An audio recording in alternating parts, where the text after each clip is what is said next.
नमस्कार साथियों। आज हम, जैसा कि स्क्रीन पर दिख रहा है, यूनियन बजट के बारे में समझेंगे और इसके जो भी फैक्ट्स हैं एग्ज़ाम में आने की दृष्टि से, इंटरव्यू में पूछे जाने की दृष्टि से हम सारे देखेंगे। और क्योंकि एस का इंटरव्यू है सामने, उसको देखते हुए मैंने बनाया है मेन फोकस इसका। एस 2022 में जो इंटरव्यू होने वाला है उसको फोकस में रखकर बनाया हुआ है। बाकी ये वीडियो जो है बहुत ही हेल्पफुल रहेगा अन्य कॉम्पिटिटिव एग्ज़ाम, RS, SI, पटवार, ग्राम सेवक, सभी के लिए ये इम्पोर्टेंट है। और बाईलिंगुअल रहेगा, हिंदी और इंग्लिश दोनों में रहेगा ये बजट। और इंटरव्यू में जो पूछे जाने वाले फैक्ट्स हैं उनके बारे में हम विस्तार से चर्चा करेंगे और क्या क्या फैक्ट्स आपको याद रखने हैं। आपको पूरा बजट नहीं पढ़ना है। ये जो मैंने आप स्लाइड आगे बनाई हुई है, लगभग घंटे भर का ये वीडियो रहेगा। और ये जो आगे स्लाइड बनाई हुई है, इनको देखने के बाद आपको अन्य किसी भी चैनल पे कुछ भी जानकारी इकट्ठे करने की जरूरत नहीं होगी। जो जो इंटरव्यू में बजट से रिलेटेड क्वेश्चन पूछे जाने की संभावना है और जो पूछे गए हैं और कैसे पूछे गए और उनका जवाब कैसे देना है, वो सारी जानकारी हम लेकर आए हैं। तो मैं संजय कुमार बांबू, तो हम पढ़ेंगे यूनियन बजट फुल एनालिसिस है। और ये आपको पता है निर्मला सीतारमण जी है और ये हमारे प्राइम मिनिस्टर। ठीक है, तो मैं संजय कुमार बांबू, तो वीडियो स्टार्ट करते हैं। तो बजट की मुख्य विशेषताएं देख रहे हैं 2022-23 की, जो 1 फरवरी ना, 1 फेब को। और आपको पता है कि 31 जनवरी को जो है वो आपको पता है सर्वे हुआ था, इकोनॉमिक सर्वे, उसकी भी इसमें जानकारी दी गई है। और 1 फेब को जो बजट एनालिसिस है उसका भी हम पढ़ेंगे। देखो, एक चीज़ मैं आपको बताऊं कि कई, अगर मान लो आपने समाचार पत्रों में भी देखा होगा कि किस शब्द को कितनी बार बोला है सीतारमण जी ने। 36 बार डिजिटल वर्ड का यूज़ किया, ये मैं कहता हूँ। या बेरोजगारों का बहुत कम नाम लिया, महिलाओं बहुत कम नाम लिया। ये एनालिसिस एग्जाम की दृष्टि से बिल्कुल भी अप्रोप्रिएट नहीं है। ये जो खाली बैठे हुए हैं उनके लिए हमें एग्जाम पॉइंट टू पॉइंट बात करनी है। तो इसका कोई मतलब नहीं है कि कुल कितनी बार कोई शब्द बोला गया, कितनी बार नहीं बोला गया। ठीक है, तो ये मैंने देखो कुछ उठाया है कि ये मोदी जी की बजट स्पीच है। और ये आपको एक एक लाइन याद रहनी चाहिए कि उन्होंने टेक्नोलॉजी के बारे में क्या कहा है, स्वदेशी डिफेंस के बारे में क्या कहा है, डिजिटल करेंसी के बारे में उनके क्या विचार हैं, नेशनल हाईवे को लेकर उनके क्या विचार हैं, ग्रीन जॉब्स को लेकर क्या विचार हैं, और बात भरोसे की। ये इसका मतलब कुल मैंने 6 आयाम आपको बताए हैं। 6 आयाम पे इन्होंने बजट स्पीच पे बात की है। और ये बहुत ही अच्छा एनालिसिस है कि देखो, आप एक चीज़ देखोगे, पिछले 70 साल में जो है कुल कितनी बनी है, 50,000 किलोमीटर जो है नेशनल हाईवे 7 साल में बने हैं। और 90,000 किलोमीटर जो है वो 70 साल में बना है। और देखो, 7 साल में 50,000, इसका मतलब 70 साल और 60 साल लगभग बराबर कर दिए, ऐसा लग रहा है ना।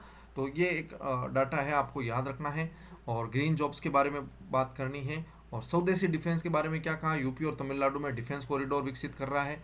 और 68% जो है वो आपको पता है कि 68% जो है पहले 52 था, और अब 68% जो है वो आपको क्या करना पड़ेगा, आयात नहीं करके अपने देश के अंदर से ही डिफेंस को बनाना होगा। ठीक है, टेक्नोलॉजी में 5G पे इन्होंने बात की थी। ठीक है, गेमिंग पे कहा था कि ये 3 लाख करोड़ का हो जाएगा। ठीक है, टॉप 5 देशों में शामिल हो जाएगा। डिजिटल करेंसी में आपको बताया RBI डिजिटल करेंसी ला रहा है, उसके बारे में बताया कि MSME के लिए लगातार काम कर रहे हैं, भारतीय अर्थव्यवस्था को मजबूत बना रहे हैं, ग्लोबल डिजिटल पेमेंट में भी आसानी होगी। और नेशनल हाईवे को लेकर देखो, नेशनल हाईवे के बारे में मैं एक बार पुनः आपको बता देता हूँ कि नेशनल हाईवे के बारे में देखो, ये देखो कि 2014 में देश में 90,000 किलोमीटर हाईवे थे। कितने हाईवे थे? 90,000 किलोमीटर का हाईवे था, जो 70 साल में हुए थे। और 60 साल में 50,000 किलोमीटर नेशनल हाईवे बनाए गए हैं। ठीक है, तो देखो 90 और 50 कितने हो गए, तो 140,000 किलोमीटर अबार वर्तमान में हाईवे हैं। अब कितने बढ़ाएंगे? 25,000 घोषणा की है कि 25,000 आगामी 1 साल में बढ़ा देंगे। तो बहुत बड़ी घोषणा है, ये आपको पता होनी चाहिए। फिर और किसानों के बारे में क्या क्या बातें की गई है, तो बिल्कुल ये इंटरव्यू के बेस्ड के लिए बहुत इंपॉर्टेंट है। ये साक्षात्कार के लिए बहुत आपके लिए काम आने वाला है। देखो, ये 7 आयाम, वो 6 आयाम पिछले, और ये साक्षात्कार के लिए कि भाई किसानों के लिए क्या क्या किया जाएगा। तो किसानों के लिए देखो, ड्रोन जो है, किसान ड्रोन बनाए जाएंगे। ठीक है, तो ये है। और रियल टाइम डेटा मिल सकेगा। केन बेतवा जो बुंदेलखंड, यूपी और जो उत्तराखंड है, उनके बीच में ये बन रहा है। और ऐसे कृषि को हाईटेक करने के लिए ये देख रहे हैं।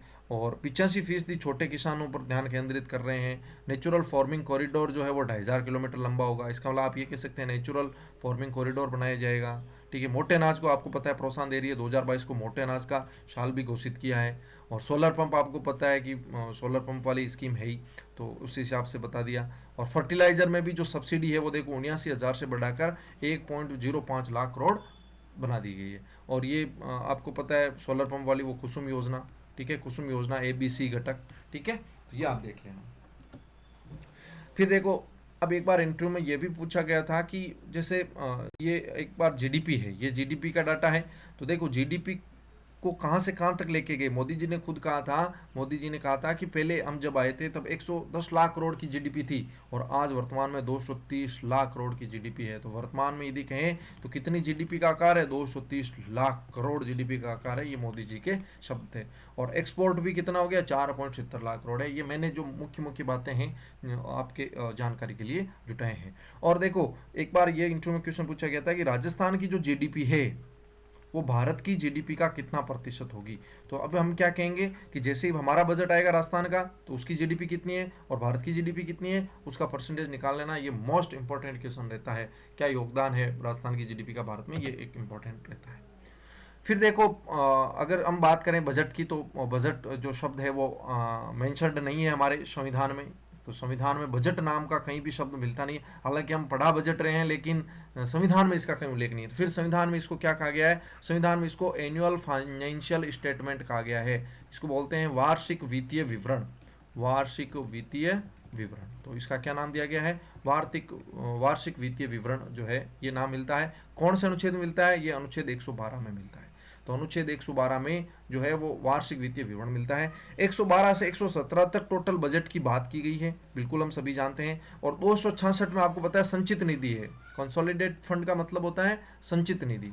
दो होती है ना, एक आकस्मिक निधि और एक संचित निधि। तो आकस्मिक निधि तो कौन से में है, आकस्मिक तो है 267। देखो, ये मैं जो जानकारी है कंप्लीट दे रहा हूँ आपको, हालांकि अनुच्छेदों की भी जानकारी कहीं बहुत कम मिलेगी, लेकिन फिर भी दे रहे हैं। संचित निधि 266 है, ये बता दिया। तो अगर आपको कहें बजट से रिलेटेड कौन कौन सा अनुच्छेद है, तो बजट से रिलेटेड एक तो संचित निधि होगी 266, फिर 112 से लेके 117 तक। और देखो 114 में क्या कह रखा है, तो 114 में कह रखा है कि देखो ये एप्रोप्रिएशन बिल क्या होता है, इसको बोलते हैं विनियोग, विनियोग बिल, ठीक है।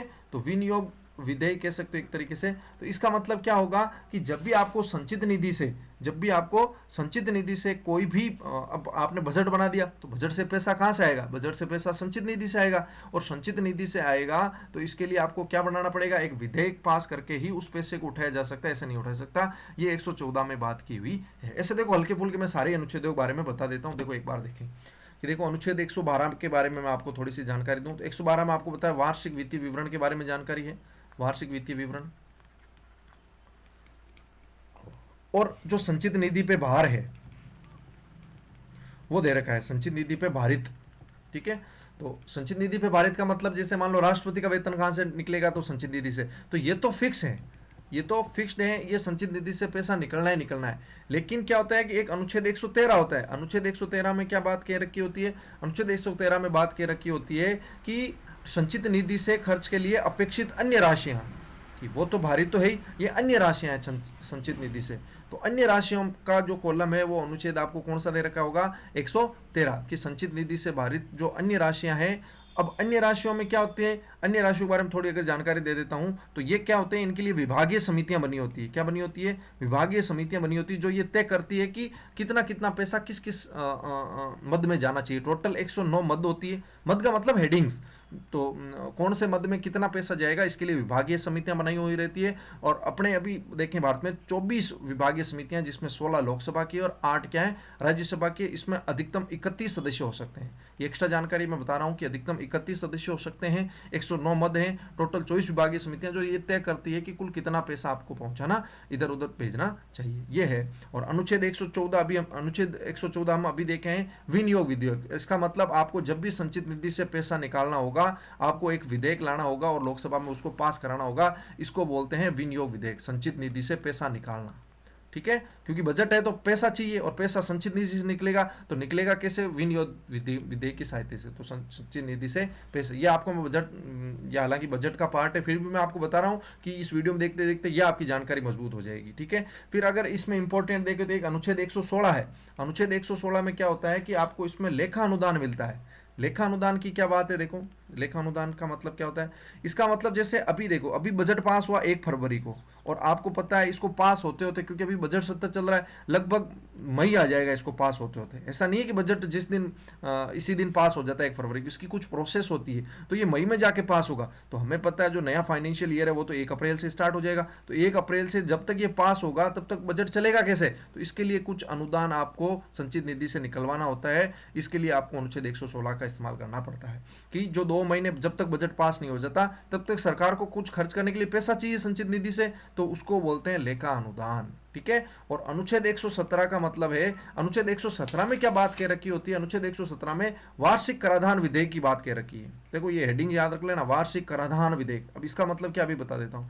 वार्षिक कराधान विधेयक का मतलब होता है कि ऐसा विधेयक जिसपे लोकसभा अध्यक्ष क्या लिख देता है कि ये एक प्रकार का जो है वो बनी बिल है, ठीक है, धन विधेयक है। और धन विधेयक होते ही इसका मतलब इसमें राज्यसभा के क्या होते हैं, हाथ कट जाते हैं, 14 दिन में उनको पास करना ही होता है। ठीक है। तो वार्षिक कराधान विधेयक में ये धन विधेयक घोषित हो जाता है, तो ये अनुच्छेद 117 में। फिर 116 में लेखा अनुदान की बात की होती है, 114 में विनियोग विधेयक है, और 113 में अन्य राशियां जिसमें विभागीय समितियां हैं, और 112 मैंने बता दिया संचित निधि पे भारित और वार्षिक वित्तीय विवरण के बारे में बात कर रखी है। ये कुछ इंपॉर्टेंट अनुच्छेद थे जो आपकी जानकारी में होने चाहिए थे। अब देखो, मुख्यतः अगर आपको ये इंटरव्यू में पूछा जाए गोल ऑफ अमृतकाल, अब अमृतकाल क्या है क्या नहीं अभी आपको बता देता हूं, क्योंकि देखो हमें 75 वर्ष पूर्ण हुए हैं आज़ादी को। अब आज़ादी के 75 वर्ष पूर्ण हुए, तो अब 75 से जो 100 वर्ष, इनका मतलब ये 25 वर्ष जो हैं इनको अमृतकाल का नाम दिया गया। 75 वर्ष से लेके 100, मतलब यूँ कह सकते हैं आगामी 25 वर्ष जो है उनको अमृतकाल का नाम दिया गया। आगामी 25 वर्ष मतलब 2047 तक। तो 2047 तक को हमने अमृत काल नाम दिया है कि 2047 तक हमने मतलब लॉन्ग टर्म फोकस रखा है इस बजट में। कहने का मतलब ये, तभी तो आप सुन रहे होंगे कि इसमें किसानों की बात नहीं हुई या इसमें बेरोजगारी की बात नहीं हुई, तो इसको एक लॉन्ग टर्म बजट के रूप में पेश किया गया है, एक 25 साल का विजन दिया गया है। अब किस किस पे फोकस है? तो फोकस ऑन ग्रोथ, ग्रोथ पे फोकस है, प्रमोटिंग टेक्नोलॉजी, टेक्नोलॉजी पे फोकस है, और प्राइवेट इन्वेस्टमेंट पे फोकस है। तो ये कुल 3 फोकस है। आपको इंटरव्यू में पूछे, देखो ये एससीएफ इंटरव्यू के लिए बहुत इंपॉर्टेंट हो जाएगा, ये डेटा याद रख लेना, 3 लाइनें याद रख लेना कि अगर आपका कहें कि मुख्य गोल क्या रखा गया बजट का, तो देखो इसकी हिंदी भी दिखा देता हूँ। चलो हिंदी में देखो, एक विकास और समग्र समावेशी कल्याण, अमृतकाल के लक्ष्य डिसाइड किए हैं। फिर प्रौद्योगिकी जनित विकास, ऊर्जा संक्रांति, जलवायु परक कार्य में प्रोत्साहन, और निजी निवेश से प्रारंभ होकर बहुतायत सार्वजनिक पूंजी निवेश तक चलने का सच्चक्र। इसका मतलब निजी निवेश तो है ही है, यहाँ से हमें कहाँ जाना है, सार्वजनिक पूंजी निवेश की तरफ चलना है। तो ये एक प्रकार का चक्कर चलाना है।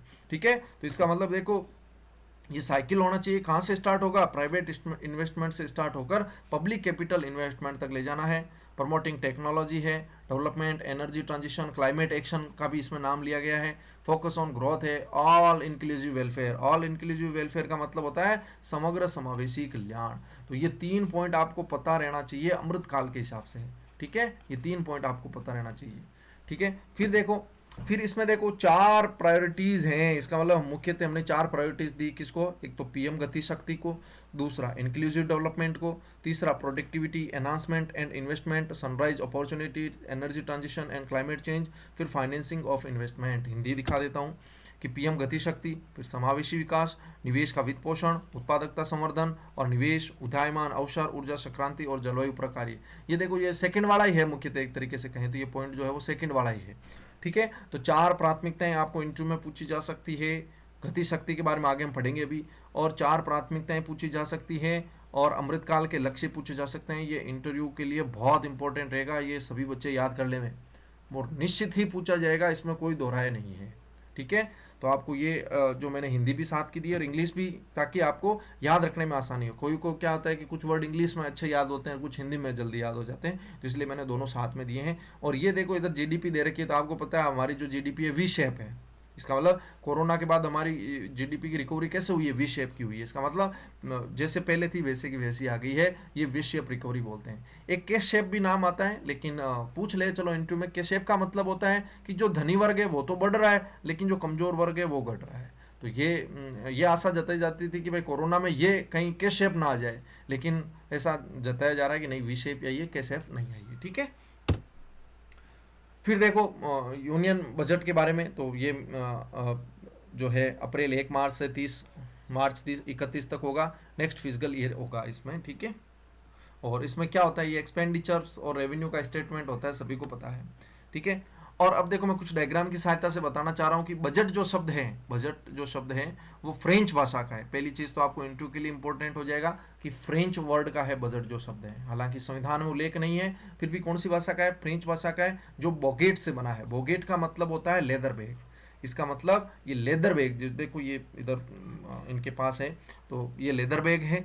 और ये जो है निर्मला सीतारमण जी ने इस बार लाल जो कपड़े में बांधा है, जैसे हम बही खाता नहीं रखते हैं क्या, तो बही खाता के हिसाब से इन्होंने कहा कि हम अब वेस्टर्न कल्चर को फॉलो नहीं करेंगे, इसका मतलब हम लेदर बैग इस्तेमाल नहीं करेंगे। जो प्रणब मुखर्जी ने जो ये लेदर बैग ले रखा है ना, ये ब्रिटिश जो है परंपरा रही है, ठीक है। तो हमने कहा कि हम हमारा जो बही खाता है वो लाल कपड़े में बांध के रखते हैं। और हमें बताऊं कि हमारे भी जो पटवारी के सारे रिकॉर्ड हैं, पटवारी के जो सारे रिकॉर्ड हैं वो लाल बस्ते के अंदर ही रखा जाता है, ठीक है। लाल बस्ता मतलब रिकॉर्ड मेंटेन, बही खाता, ठीक है। तो ये लाल बस्ते के अंदर है, ठीक है। तो ये वाली बात है। और ये पहले लेदर बैग था, तो आजकल लेदर बैग की जगह कौन इस्तेमाल कर रहे हैं, हम ये इस्तेमाल कर रहे हैं, ठीक है। तो ये है।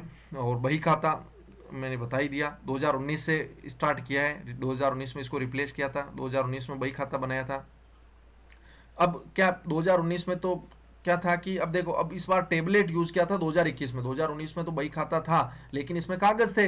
लेकिन इस बार 2021 में क्या होता, पिछला बजट में क्या हुआ था, कागज की जगह हमने क्या लिया था, टेबलेट का इस्तेमाल लिया था, जिसके अंदर टेबलेट रखा था, फर्स्ट टाइम है ना। तो अब कहते हैं कि भाई टेबलेट का इस्तेमाल 2021 से स्टार्ट हुआ, बही खाता का 2019 से स्टार्ट हुआ। तो ये आप बता सकते हैं अपनी जानकारी के हिसाब से, ठीक है। और ये राष्ट्रपति रामनाथ कोविंद जी से मिलकर आई थी निर्मला सीतारमण जी, और उन्होंने मीटिंग की, फिर उसके बाद वो वहाँ पर प्रस्तुत हुई, ठीक है। अब एक चीज़ आप मुझे ये बताएं कि ये जो दो शख्सियत हैं, इंटरव्यू की दृष्टि से मैं बहुत इंपॉर्टेंट बता रहा हूँ, इन दो शख्सियत को पहचान के आपको कमेंट बॉक्स में इनके नाम बताने की, ये शख्सियत कौन है, ये आपके लिए मैं सवाल छोड़ रहा हूँ, कमेंट बॉक्स में आप जरूर बताएं, ठीक है। तो कमेंट बॉक्स में इसका जवाब देना कि ये जो निर्मला सीतारमण जी के पास में दोनों खड़े व्यक्तित्व हैं, इनके नाम क्या है, ठीक है। और ये वित्त मंत्रालय है, फाइनेंस मिनिस्ट्री है, और पेपरलेस बजट था, ठीक है। और मिनिस्ट्री को छोड़ने के बाद जो है ये राष्ट्रपति से मिली, और ये देखो इनकी मीटिंग हो रही है, ये राष्ट्रपति जी हैं रामनाथ कोविंद जी, ये निर्मला सीतारमण जी हैं, और ये अभी मैंने जो बताया वो शख्सियत है, ठीक है। और आपको चलो नाम दिख ही गया होगा कि डॉक्टर भागवत कराड़ और पंकज चौधरी, कौन कौन है ये, क्या है डॉक्टर भागवत कराड़ और पंकज चौधरी, ये आप कमेंट बॉक्स में बताएंगे, ठीक है। तो टिल दिसंबर 2021 तक जो है 9,240 करोड़ रुपए जो है central public sector enterprises according to department of investment and public assessment management है। देखो ये क्या था कि हमने क्या किया था कि जो डिसइन्वेस्टमेंट था, हमने 2021 के लिए तय किया था कि जो डिस इन्वेस्टमेंट था वो खूब होगा सेंट्रल पब्लिक सेक्टर में। तो पब्लिक सेक्टर में जो हमारा केवल और केवल 9,240 करोड़ रुपए ही प्राप्त हो पाया है टिल दिसंबर 2021 तक, ठीक है। तो it had estimated 1.75 lakh crore. तो एक पॉइंट, देखो इसको मैं सरल भाषा में समझाता हूँ कि 1.75 लाख करोड़ का हमने सोचा था कि इस वित्त वर्ष में जो है हमारा पब्लिक सेक्टर में जो है वो इन्वेस्टमेंट होगा, डिस इन्वेस्टमेंट। लेकिन हुआ कितना, महज 9,240, 10,000 करोड़ के समथिंग हुआ था। तो ये बहुत बड़ा गैप है, और इस बार इन्होंने आशा जताई है कि इस बार हो जाएगा। और फिजिकल डेफिसिट जो है वो 2000 मार्च 2022 तक जो है वो 6.8% लाने का विचार था, और 9.5% जो है वो 2020-21 में था, और 6.8% रखा गया था, और ऐसा कह रहे हैं 6.9% तक आ गया है, ठीक है। और टैक्स कलेक्शन टारगेट जो है फिजिकल ईयर 2021-22 का 22.2 लाख करोड़ था, और 19 लाख करोड़ आ चुके हैं। इसका मतलब अभी जो है 2 महीना बाकी है, इसका मतलब 22 लाख करोड़ का टारगेट जो है आराम से टैक्स कलेक्शन हो जाएगा, ठीक है। तो 22 लाख करोड़ का टैक्स कलेक्शन का इसमें क्या रखा गया था 2021-22 में, 19 लाख करोड़ का आ गया है, ठीक है। ये इसमें स्पीच में कहा था। और देखो देखें इसमें कोई इंपॉर्टेंट है, एक तो देखो ये फ्रॉम इंडिया 75 टू 100 के बीच अमृतकाल, ये मैंने बता दिया आपको, नेक्स्ट 25 ईयर्स हैं। और ये जो इकोनॉमिक ग्रोथ है 9.2% इकोनॉमिक ग्रोथ बताई जा रही है, ठीक है। ये रहा 9.2%। और देखो सबसे बड़ी बात देखो इस डायग्राम में क्या दे रखा है, जो इंटरनेशनल मॉनेटरी फंड्स हैं वो IMF हैं, तो ये ग्रोथ जो है उन्होंने हमारी ग्रोथ रेट को बढ़ाया। देखो ये तो थी अक्टूबर 2021 की फोरकास्ट ये जनवरी 2022 की पोस्ट का है, तो जनवरी 2022 में हमारे लिए प्लस 0.5 कर दिया है। इसका मतलब आईएमएफ ने हमारे लिए पहले कहा था कि 8.7% की जीडीपी बढ़ोतरी होगी, ठीक है। तो लेकिन अब कितना बताया है, अब 0.5% के 9.2% हो जाएगी हमारी जो है ग्रोथ रेट, ये है, ठीक है। तो 2021 की जीडीपी के आधारित ये ग्रोथ रेट थी। फिर जनवरी 2022 का जीएसटी कलेक्शन जो है वो हाईएस्ट है। देखो हाईएस्ट जीएसटी कलेक्शन हुआ 1,40,986 करोड़, मतलब 1,41,000 करोड़ के समथिंग का हमारा जीएसटी कलेक्शन हुआ, जो अब तक का हाईएस्ट है, ठीक है। और ये भी कहा गया है कि जो रिकवरी जो है वो कोविड-19 से हो रही है हमारी इकोनॉमी की, ठीक है। और ये देखो कुछ देर का है कि हमारे जो पैसे रिसेप्ट्स हैं, और देखो एक चीज़ देखो यहाँ से, देखो एक चीज़ देखो, ये देखो क्या लिख रखा है, एक्चुअल्स, और ये लिख रखा है बीई, और एक लिख रखा है आरई, और एक लिख रखा है बीई। तो बीई का मतलब होता है बजट एस्टिमेट, और ये आरई का मतलब होता है रिवाइज एस्टिमेट। इसका मतलब 21-22 के दो डाटा आएंगे अपने पास, एक तो बजट एस्टिमेट, इसका मतलब हमने पिछले साल जब बजट दिया था तब इसको बजट एस्टिमेट नाम दिया था। इस बार जो हमने इसको अब हमारे पास क्या डाटा है तो वो रिवाइज एस्टिमेट हो जाएगा। और अभी जो हमने बजट में बताया 2022-23 के लिए, 2022-23 के लिए जो बताया वो हमारा बजट एस्टिमेट है, और 2020-21 का अब हमारे पास एक्चुअल डाटा पहुंच गया है। अब देखो एक्चुअल डाटा 21-22 का अभी हमारे पास पहुंचा नहीं है। कोई कहे कि भाई एक्चुअल डाटा क्यों नहीं है 2021-22 का, 2021-22 का एक्चुअल डाटा इसलिए नहीं है हमारे पास क्योंकि अभी हमारे पास जो है 31 मार्च निकला नहीं है। जब हमारे से 31 मार्च अभी आया ही नहीं है तो एक्चुअल डाटा आ कैसे सकता है, ठीक है ना। तो इसलिए 2021-22 के दो तरीके के डाटा हमें मिलेंगे, एक तो बजट एस्टिमेट जो हमने कब दिया था, पिछली 1 फरवरी 2021 को, तो 1 फरवरी 2021 को हमने बजट एस्टिमेट दिया था। और आरई रिवाइज एस्टिमेट जो है हमने कब दिया है, 1 फरवरी 2022 को दिया है। तो 1 फरवरी 2022 को हमने रिवाइज एस्टिमेट दिया है, ठीक है। तो बजट एस्टिमेट की डेट पूछ ले 2021-22 के लिए, तो ये है रिवाइज एस्टिमेट के लिए 1 फरवरी 2022 है। और ये देखो आपको दे ही रखा है, चारों के चारों डाटा है कि रेवेन्यू 22 लाख करोड़ का प्राप्त हुआ है, कैपिटल जो है वो 17 लाख करोड़ का प्राप्त हुआ है, एक्सपेंडिचर में रेवेन्यू 31 या लगभग 32 लाख करोड़ का खर्च हुआ है, और कैपिटल में 7.5 लाख करोड़ का खर्च हुआ है, ठीक है। और ये इसमें दे रखा है, देखो ये रहा बजट अनुमान जिसको हम मैं बीई कह रहा था, और ये इसको आरई कह रहे हैं, इसको वापिस बीई कह रहे हैं। और राजकोषीय घाटा फिजिकल डेफिसिट जो है वो 2021-22 का 6.8% जो है अनुमान लगाया गया था, और 6.9 जो है इसको रिवाइज्ड एस्टिमेट कहा गया है। और अब ये कितना लगाया गया है, 6.4। इसका मतलब जो नेक्स्ट ईयर है, मतलब ये जो 2022-23 के लिए अगर पूछ ला जाए, ये पूछ सकते हैं। देखो ये राजकोषीय घाटा तो बहुत इंपॉर्टेंट रहता है, राजकोषीय घाटा इंटरव्यू में आराम से पूछा जा सकता है कि राजकोषीय घाटा कितना रहेगा। ये बजट की बात है तो आप ये कहोगे कि भाई 6.4% का अनुमान लगाया गया है। बजट एस्टिमेट है, अनुमान ही है, क्योंकि ये तो बाद में पता चलेगा कितना है।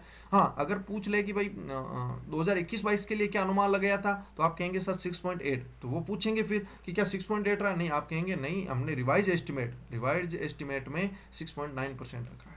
और ये देखो ये जीडीपी का होता है, इसका मतलब ऐसा नहीं है कि टोटल बजट का आकार तो देखो 39 लाख करोड़ होता है, जबकि हमारी जीडीपी का आकार 230 लाख करोड़ है। तो 230 लाख करोड़ का लगभग 6.9% रहा। इसका मतलब देखो ये रहा 15,91,000, लगभग 15 लाख का तो अपना राजकोषीय घाटा चल रहा है, और टोटल बजट कितना है 38 लाख करोड़ का। तो 38 लाख करोड़ के बजट में 15 लाख करोड़ का तो क्या है, राजकोषीय घाटा। ये आज बहुत कम लोगों को पता चला होगा कि हम जो जितना बजट दे रहे हैं उसका आधा लगभग घाटे में ही चल रहा है, ठीक है ना। लेकिन वो जीडीपी का बताते हैं तो हमें लगता है कि यार बहुत कम है ये तो 6.8, तो लेकिन ये कम होना चाहिए, है ना। और 10% हाईएस्ट सीमा दे रखी होती है, आपको पता होना चाहिए कि 10% सेंटर के लिए हाईएस्ट सीमा है राजकोषीय घाटे की।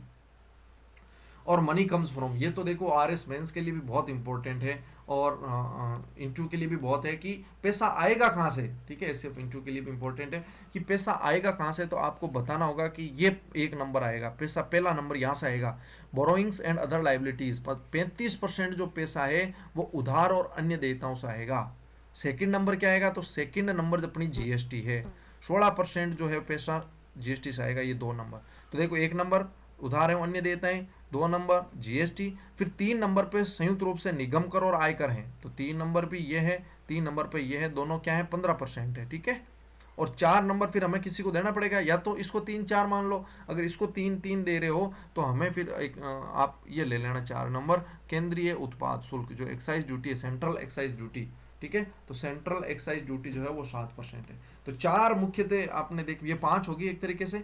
एक तो उधार और अन्य देयताएं एक नंबर पे, जीएसटी दो नंबर पे, निगम कर तीन नंबर पे, इनकम टैक्स चार नंबर पे, और एक्साइज ड्यूटी जो है वो 5 नंबर पे। ये क्रम आपको बहुत इंपॉर्टेंट है आने की दृष्टि से। पैसा आने की दृष्टि से, मनी कम्स का मतलब होता है पैसा आया, ठीक है।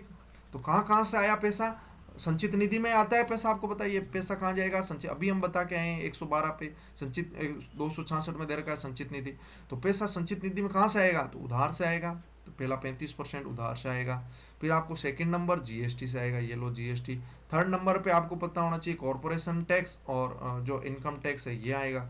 फिर फोर्थ नंबर पे आपको बताना है कि सेंट्रल एक्साइज ड्यूटी आ जाएगी, सीडी आ जाएगी, ठीक है। तो ये बताना। अब पैसा गया कहाँ कहाँ है, तो मनी गोज भी पूछा जा सकता है। तो देखो पैसा कहाँ कहाँ जा सकता है, तो एक नंबर है पैसा जो है वो ब्याज अदायगी में जाता है। अगर पूछा जाए बजट का सर्वाधिक पैसा कहाँ खर्च होता है, आपको इंटरव्यू में ऐसा पूछ लिया जाए कि बजट खर्च सर्वाधिक जो पैसा है कहाँ खर्च होता है, तो आपको बताना चाहिए कि जो हमने उधारी ले रखी है उसका ब्याज अदायगी में हमारा 20% बजट चला जाता है।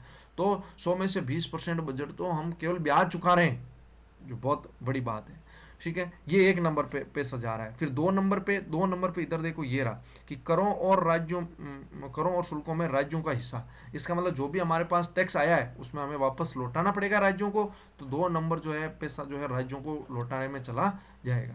फिर तीन नंबर देखो केंद्रीय क्षेत्र की योजनाएं। तो तीन नंबर कौन सी है? जो सेंट्रल सेक्टर स्कीम है उसमें 15% का बजट चला जाता है। तो एक नंबर ब्याज अदायगी, दो नंबर करों और शुल्कों में राज्यों का हिस्सा, और तीन नंबर केंद्रीय क्षेत्र की योजना, और चार नंबर पे आप ले सकते हैं वित्त आयोग और अन्य अंतरण, ये 10% हो जाएगा, ये 4 नंबर पे हो जाएगा, ठीक है। और 5 नंबर पे केंद्रीय प्रायोजित योजनाएं और अन्य वे आ जाएगा। लेकिन देखो बजट में एक चीज आप और ध्यान रखना कि रक्षा डिफेंस में कितना परसेंट बजट दिया आप, तो आप कहेंगे 8%। सब्सिडी कितने परसेंट दिए, तो आप कहेंगे 8%।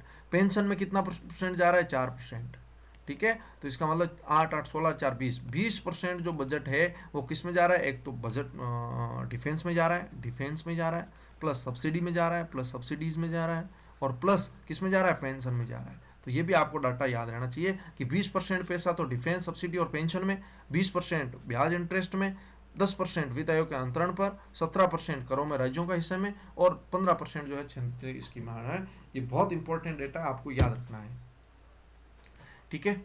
और कैपिटल एक्सपेंडिचर, ये मैंने देखो सारी ही चीजें मैंने आपको उसमें बता दी, ये कुछ लिख रखा है, ठीक है। और देखो एक चीज ये ध्यान, इंपॉर्टेंट चीज देखो, ये फैक्ट्स आ गई कि मोदी काल में अगर कहें, जो बीजेपी का काल आया है 2014 से, ये कितने नंबर का बजट पेश किया गया है, ठीक है। तो देखो ये 10वें नंबर का बजट पेश हुआ है। तो आप कहेंगे यार अभी तो सरकार के 2 साल पड़े, 10वें नंबर का बजट कैसे आ गया? तो आप निकाल लेना, क्योंकि कुछ अंतरिम बजट भी आते हैं जब सरकार जा रही होती है। देखो 2014 में पहला बजट आया, आप इस हिसाब से निकाल लेना। और 2019 में देखो 2014 में पहला बजट आएगा, 2019 में 2 बजट आएंगे। 2019 में एक तो आएगा अंतरिम बजट, ठीक है, फिर एक जीतने के बाद भी बाकी बचा हुआ बजट भी आएगा। तो ये देखो इस प्रकार से आप देखना कि ये 10वें नंबर का बजट है, ये निश्चित है, ठीक है, आप निकाल के देख लेना, ठीक है। तो ये 10वें नंबर का बजट है, जिसमें देख लो ये कह रखा है इंटरिम बजट भी शामिल है।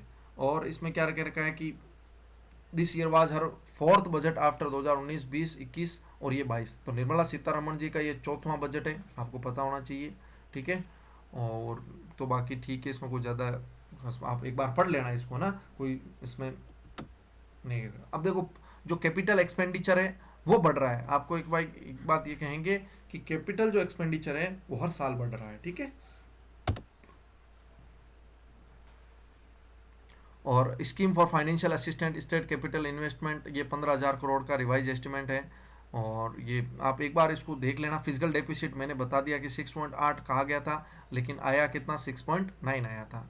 और 2025-26 तक कितना ले जाएंगे फिजिकल डेफिसिट को? ये कह रहे हैं 4.5% तक ले जाएंगे, ठीक है। और 2022-23 के लिए आपको बताया 6.4, ये मैं डाटा आपको पहले ही बता चुका, ठीक है।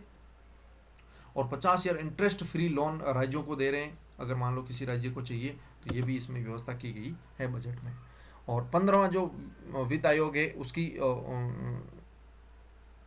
क्या बात कह रखी है, तो देखो ये भी RS मेंस की दृष्टि से इंपॉर्टेंट है कि 4% से ज़्यादा जो है वो वित्त फिजिकल डेफिसिट नहीं होना चाहिए। और अपने पता है 3.98, तो अभी जो राजस्थान का बजट आएगा निश्चित आप देख लेना राजकोषीय घाटा 4% से ऊपर नहीं रहेगा, क्योंकि 4% से ऊपर ये वित्त आयोग की रिकमेंडेशन है कि इससे ऊपर नहीं जाना चाहिए।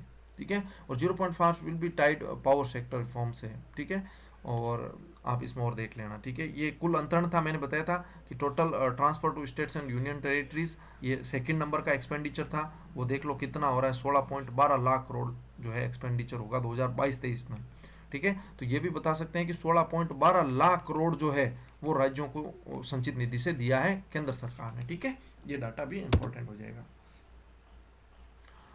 ये रहा देखो 16.12 लाख करोड़। ठीक है, 16.3 लाख करोड़ जो है संशोधित अनुमान है। देखो पहले इस चीज को भी देख लेना कि 13.99 लाख करोड़ का ही हमने बजट एस्टिमेट, जब हमने 2021 1 फरवरी 2021 को बजट एस्टिमेट किया था, हम कह रहे थे राज्यों को 14 लाख करोड़ ही देंगे, लेकिन एक्चुअल में हमने कितना दे दिया, राज्यों को 16 लाख करोड़ दे दिया, और इस बार तो उससे भी ज्यादा देने का बजट अनुमान है। अब कितना दे पाएंगे ये बजट एस्टिमेट नेक्स्ट साल पता चलेगा। ठीक है, अब चैलेंज क्या है, चैलेंज यही है कि फिजिकल डेफिसिट को 6.4 कैसे रखा जाए। ठीक है, इसके लिए much higher than market expectation रखा गया है इसको। ठीक है, तो ये कुल मिला के आप एक बार इनको पढ़ लेना। ठीक है, अब पीएम गति शक्ति के बारे में, तो पीएम गति शक्ति बहुत इंपॉर्टेंट है, इसके 7 पैरामीटर्स हैं पीएम गति शक्ति, और 4 जो प्रायोरिटीज है वो अभी हम देख के आ गए हैं, ये 4 प्रायोरिटीज डायग्राम से कि पीएम गति शक्ति, इंक्लूसिव डेवलपमेंट, फाइनेंसिंग और इन्वेस्टमेंट, ये प्रोडक्टिव इन्वेस्टमेंट, ये देखा गया, फोकस ऑन ग्रोथ, ये हम अब देखे आए हुए हैं। ठीक है, ये वाली बात है। तो पीएम गति शक्ति के 7 इंजन पूछे जा सकते हैं इंटरव्यू की दृष्टि से। तो पीएम गति शक्ति के 7 इंजन कौन कौन से रहेंगे, एक तो रोड रहेगा, एक रेलवेज रहेगी, एयरपोर्ट रहेगा। इसका मतलब ये 3 तो आप वाहनों से रिलेटेड ही याद रख सकते हैं, फिर 3 वाहन तो ये हो गए, चौथा जहाज वाला भी पोर्ट्स याद रख सकते हैं, फिर ट्रांसपोर्ट वाहनों से रिलेटेड है, मास ट्रांसपोर्ट, फिर वाटर वेव, आप पता है लॉजिस्टिक इंफ्रास्ट्रक्चर जो है वो रह जाएगा। तो logistic infrastructure, water waves, mass support, ports, airports, railways, roads, ये 7 आपको इंजन मस्ट रिमेंबर है, ये ध्यान रख लेना। ठीक है, और देखो 25,000 किलोमीटर हाईवेज बनाए जाएंगे, ये रखा हुआ है, और लॉजिस्टिक इंटरफेस बनाए जाएंगे, और मोबिलिटी स्टेक होगा। ये आप रेलवे के लिए देख सकते हैं कि 400 new generation Vande Bharat train, तो 400 नई वंदे भारत स्कीम लग की जाएगी। ठीक है, 400 नई वंदे भारत ट्रेन शुरू की जाएगी। वन स्टेशन वन प्रोडक्ट पे ध्यान दिया जाएगा। ठीक है, और पोस्टल एंड रेलवेज नेटवर्क को इंटीग्रेशन किया जाएगा। ठीक है, और कार के लिए जो है ये आप देख लेना एक बार, नेशनल रोडवेज डेवलपमेंट प्लान बनाए जाएंगे, और प्रोजेक्ट्स होंगे, इंफ्रास्ट्रक्चर्स विभिन्न, ये है। और गति शक्ति को आप देख सकते हैं, ये 7 इंजन मैंने बता दिए पहले ही, सड़क, रेल, एयरपोर्ट, पोर्ट, सार्वजनिक परिवहन, जलमार्ग और लॉजिस्टिक अवसंरचना से संचालित, ये मैंने अभी सातों के सातों बताए थे। ठीक है, 25,000 किलोमीटर का ये बता ही दिया। 4 मल्टी मॉडल लॉजिस्टिक पार्क की स्थापना इंपॉर्टेंट, इसके ठेके दिए जाएंगे। मोबिलिटी स्टॉक अभी मैंने बताया। ठीक है, तो ये रेलवे नेटवर्क से रिलेटेड है, 400 नई वंदे भारत स्कीम है, और ये अवसंरचनात्मक विकास है। तो आप एक बार इसको देख लेना पूछ करके। फिर 7 इंजन बता दिए, और तो 7 इंजन के नाम पता रहने चाहिए, इंटरव्यू की दृष्टि से बहुत इंपॉर्टेंट हो जाएगा। ठीक है, और ये हम बता चुके हैं इंफ्रास्ट्रक्चर रिलेटेड। फिर आप विल इनेबल हैं, ये मल्टीपल लॉजिस्टिक पार्क हैं। देखो ये 4 लोकेशन पे अभी ये लोकेशन तय नहीं हुई है, और ये भी पीपीपी मोड पे बनेगी। तो मल्टी मॉडल लॉजिस्टिक पार्क्स का मतलब आपको पता है सारी जिसमें ट्रांसपोर्टेशन सुविधा हो जाए, कि भाई एक ऐसे पार्क्स बना दिए जाएं जहां सारी जांच वहीं होती हो, कौन सा इंपोर्ट होना है, कौन सा एक्सपोर्ट होना है। ठीक है, ये वाली बात है। और एमएसएमई के लिए भी खास प्रोविजंस किए गए हैं।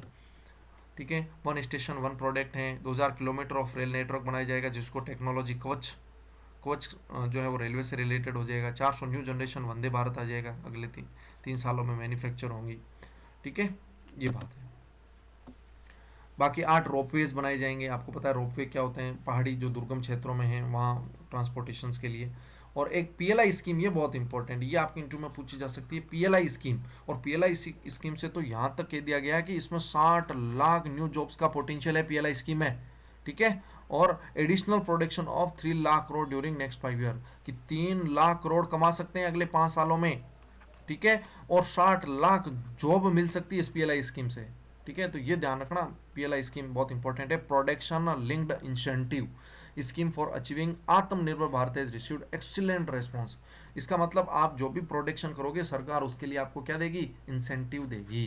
ठीक है। तो इस इंसेंटिव की सहायता से देश में 60 लाख रोजगार होंगे और 30 लाख करोड़ अगले 5 सालों में प्रोडक्शन होने वाला है। तो ये पीएलआई स्कीम बहुत इंपॉर्टेंट है, आप ध्यान रखना, ठीक है। और 75 जो डिजिटल बैंकिंग यूनिट्स खुलेगी 75 डिस्ट्रिक्ट्स में, कौन कौन से होंगे ये भी फिक्स नहीं है। इसका मतलब यहाँ कोई भी व्यक्तिगत कर्मचारी नहीं बैठा होगा, सारा टेक्नोलॉजी की सहायता से डिजिटल बैंकिंग होगी। पोस्ट ऑफिस को भी जो है बैंकिंग सिस्टम से जोड़ा जाएगा, 100% जुड़ेंगे पोस्ट ऑफिस, ठीक है। ये वाली बात। और देखो ease of doing business 2.0 and ease of living, ये लास्ट में बताऊंगा, ये जो है मैं लास्ट पेज में हिंदी में बिल्कुल बताऊंगा। ये इस पर जो है अगर मान लो कि अभी पेपर नहीं छपा RS मेंस का, तो इस पर निश्चित ही क्वेश्चन दिया जाएगा। ईज ऑफ डूइंग बिजनेस 2.0 या ईज ऑफ लिविंग का मतलब क्या होता है, ये निश्चित ही आपको दिया जाएगा, ठीक है। और नहीं तो इंटरव्यू में भी पूछा जा सकता है, ease of doing business 2.0 ease of living के बारे में बताइए, ठीक है। तो ये नेक्स्ट फेज है अमृतकाल के, तो ये क्या है क्या नहीं है ये आप लास्ट में डिस्कस करेंगे, ठीक है। अब परिवेश जो है ये आपको याद रखना है। परिवेश जो है सिंगल विंडो पोर्टल है जो ग्रीन क्लियरेंस देगा आपको, ठीक है। तो परिवेश नाम का एक सिंगल विंडो पोर्टल है, तो परिवेश पोर्टल याद रखना है आपको, ठीक है, ग्रीन क्लियरेंस के लिए, ठीक है। और स्पेशल इकोनॉमिक जोन होंगे, custom administration, custom national portals होंगे, ठीक है। और ये 30 सितंबर 2022 तक इम्प्लीमेंट होंगे। टेरिफ जो है 7.5% मॉडरेट रखी गई है, ठीक है। और डायमंड के लिए 5% है, इसका मतलब डायमंड के लिए कम किया गया है, ठीक है। और सिंपली स्वॉन डायमंड के लिए तो कोई कस्टम ड्यूटी रखी नहीं गई है। Export of jewellery through e commerce simplified regulatory method बनाया जाएगा ज्वेलरी के लिए, ये आप एक बार देख लेना, ठीक है। तो ये आप एक बार देख लेना। स्पेशल इकोनॉमिक जोन एक्ट है ये है, और इसमें जो है alternate minimum tax of cooperative society to be reduce from 18.5% to 15%। तो कोऑपरेटिव सोसाइटीज़ और कंपनीज के लिए ये टैक्स कम किया है, और ये सरचार्ज भी 12% से 7% किया है। 1 करोड़ से 10 करोड़ की भी जिनकी इनकम थी उनके इनकम टैक्स पे थोड़ी छूट दी गई है, ये थोड़ा सा है, ठीक है। और ये आप देख लेना एक बार के लिए। डिफेंस में आपको पता है देखो 68% ऑफ डिफेंस कैपिटल ये है, सॉरी अप टू फ्रॉम 58% था, मैंने शुरुआत 52% बोला, वो 58% है, ठीक है, आप करेक्ट कर लेना। फिर मंत्रालय वार आवंटन है, आपको पता होना चाहिए कि सर्वाधिक आवंटन किसको हुआ है, तो सर्वाधिक आवंटन तो मिनिस्ट्री ऑफ डिफेंस को हुआ है। बाकी आप इसमें एक बार पॉज करके देख लेना किस मिनिस्ट्री को कितना पैसा आवंटित हुआ है, ठीक है। और फिर उसके बाद ministry of customer affairs food, फिर ministry of road and transport and highways लगभग 20,000 करोड़ हैं, ठीक है। मिनिस्ट्री ऑफ होम अफेयर्स हैं, फिर मिनिस्ट्री ऑफ रेलवेज हैं, इसके लिए 14,000 करोड़ दिए गए हैं, ठीक है। 1,40,367, ठीक है। ये 2,17,000 और ये 3,25,000, ठीक है। तो ये एक बार देख लेना आप पॉज करके। ये टैक्स प्रोपोजल है, और आपको पता है इनकम टैक्स की स्लेब में कोई भी परिवर्तन नहीं किया गया है, ठीक है। और कर प्रस्ताव ये एक बार आप पढ़ लेना, ठीक है, ये बिल्कुल आप एक बार देख लेना। फिर क्रिप्टो टैक्स, आपको पता है क्रिप्टो करेंसी पे अब टैक्स लगाया जाएगा, ठीक है। तो और डिजिटल रुपी लॉन्च की जाएगी जो ब्लॉकचेन टेक्नोलॉजी पर आधारित है, ठीक है। और तो इसमें कोई ये है, और 30% जो है टैक्स लगाया जाएगा क्रिप्टो पे, ये आपको याद रखना है। और एग्रीकल्चर जो ग्रोथ सेक्टर है वो 3.9% है 2021-22 की, यह बहुत अच्छी बात है।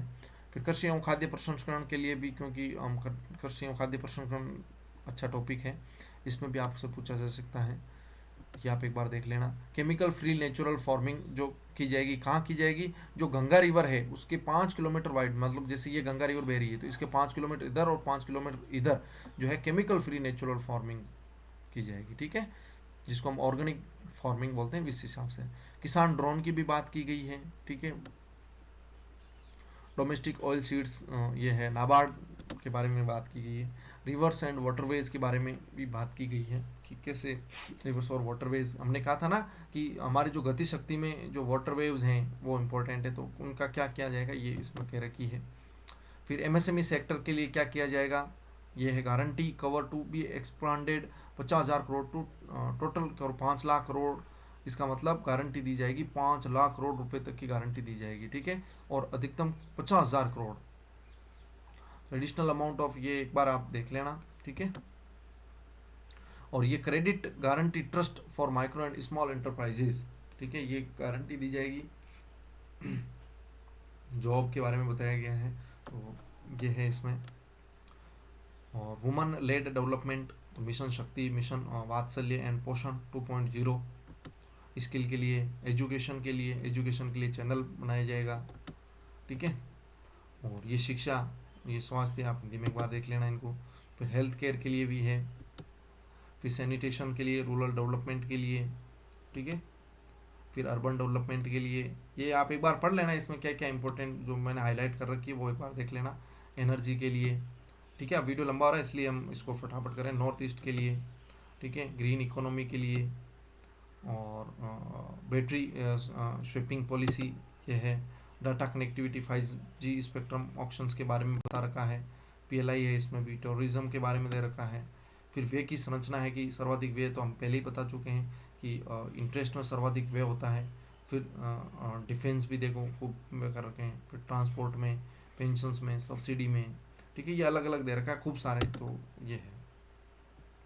ये प्रवृत्तियाँ दे रखी है, ट्रांसपोर्ट में कितनी है, बजट साइज दे रखा है, ठीक है। और टोटल बजट साइज आपको ये याद रखना है 2022-23 के लिए 39,44,909 करोड़, ठीक है।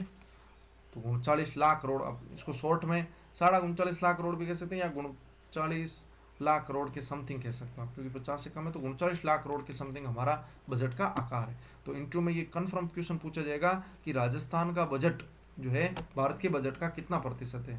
तो अब जैसे ही राजस्थान का बजट आ जाएगा तो उसमें हम ये क्वेश्चन का पता लगाने में सक्षम हो जाएंगे, ठीक है। ये दे रखा है कि कौन, तो ये इसमें समावेशी कल्याण पर ध्यान केंद्रित किया गया है। ये देखो मैं आपको बता रहा था ईज ऑफ डूइंग बिजनेस, ये 2.0 है, ये ईज ऑफ लिविंग है। ये एक बार पढ़ लेना कंप्लीट, हर एक बिंदु बहुत इंपॉर्टेंट रहेगा, ठीक है। ये वित्त पोषण है, ये प्रमुख योजनाओं के लिए किसको कितना आवंटन किया है उसके लिए है, नहीं तो ये है, ठीक है। तो मैंने सारी स्लाइड बना दी है और कंप्लीट हो गई है। और ये जो इसकी जो PDF है, मैं इसको टेलीग्राम चैनल का लिंक दे दूंगा, ठीक है। तो टेलीग्राम चैनल का लिंक दे दूंगा डिस्क्रिप्शन में, वहाँ से जाके इस PDF को डाउनलोड करके जो जो आपके लिए इंपॉर्टेंट फैक्ट्स लगे आपको, आप उसका आंकलन कर सकते हैं, इसका शॉर्ट नोट्स भी बना सकते हैं। तो ये वीडियो जो है आपके लिए बहुत हेल्पफुल रहेगा। नमस्कार साथियों।